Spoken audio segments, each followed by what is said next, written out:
सर्वप्रथम त परमेश्वरलाई धन्यवाद। अनि कृष्णसँग आमा बालाई जय मसी। अनि हामी चाहिँ म चाहिँ धेरै वर्ष भइसक्यो बिरामी भएको। अनि उपचार गर्न धेरै खर्च लाग्ने। अनि यहाँ मण्डली आएपछि आमा बालासँग भेट भएपछि खुट्टा पनि धेरै सुधार भएको छ। हाम्रो जीवनमा पनि धेरै सुधार भएको छ। अनि हाम्रो वैदेशिक रोजगारको लागि एप्लाई गरेको थियौँ हामीले। अनि हाम्रो एप्लाई गरेर आमा बाले निरन्तर प्रार्थना गरिदिनु भयो हाम्रो लागि। अनि पासपोर्ट बुझाएको 25 दिनमै भिसा आएको छ। हाम्रो भिसा पनि आएको छ, यसरी चाँडै आएको छ भिसा। अनि हाम्रो निम्ति आमा बाले धेरै दुःख गरेर प्रार्थना गरिदिनु भयो। परमेश्वरलाई धेरै धेरै धन्यवाद। हाम्रो आमा बाबा पनि धेरै धन्यवाद। जय मसी आमा। अनि यो साइप्रसको होइन, यो अहिले साइप्रसको भिसा लागेको छ। 1:45 को फ्लाइट छ। नानु जाँदै हुनुहुन्छ होइन। जय मसी नानु। अनि हजुर चाहिँ अब होइन साइप्रस प्रभुले पठाउँदै हुनुहुन्छ होइन।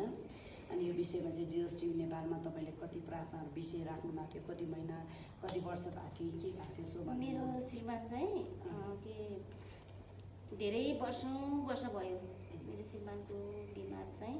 अनि हामी उता आमा बुवासँग जब हामी प्रार्थनामा जोड्यौँ नि, उहाँको खुट्टा पनि कम भएको छ। र मलाई चाहिँ त्यो घरको आर्थिकहरू होइन अब धेरै कमजोर भएको थियो। आमा बुवाको प्रार्थनाद्वारा मेरो आर्थिकहरू पनि अनि परमेश्वरले दिनुभयो। साइप्रस जानको लागि परमेश्वरले ढोका खोल्नु भएको छ। मेरो चाहिँ भोलि 1:30 बजेको फ्लाइट छ। हजुर जे खुसी हुनुहुन्छ नि होइन? खुसी छ।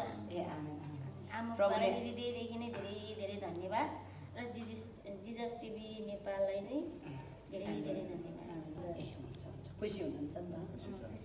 धन्यवाद। कतिजना ग्रुप हुनुहुन्छ हजुरको? 6जना होइन साथीहरू? त्यहाँ पनि अब 9 महिना 10 महिना भयो साथीहरू पढेको पनि। तर मेरो चाहिँ छिट्टै भयो। ए आमेन। ए उहाँहरूको चाहिँ 9-10 महिना। अनि अहिले मसँग जाने साथीहरूको पनि ठ्याक्कै 10 महिना भयो भन्नुभएको छ। कोहीको 6 महिना भयो भन्नुभएको छ। मेरो चाहिँ अहिले ठ्याक्कै 1 महिनामै परमेश्वरले काम गर्नुभयो। आमा बुवाको प्रार्थनाद्वारा पनि र जिजस टिभी नेपालको सबै परिवारहरूको प्रार्थनाद्वारा चाहिँ परमेश्वरले ढोका खोल्नुभयो। परमेश्वरलाई धेरै धेरै धन्यवाद। आमेन आमेन। हुन्छ धन्यवाद। खुसी लाग्यो नानु। हजुरलाई प्रभुले आशिष दिइसक्नु भएको छ। जय मसी।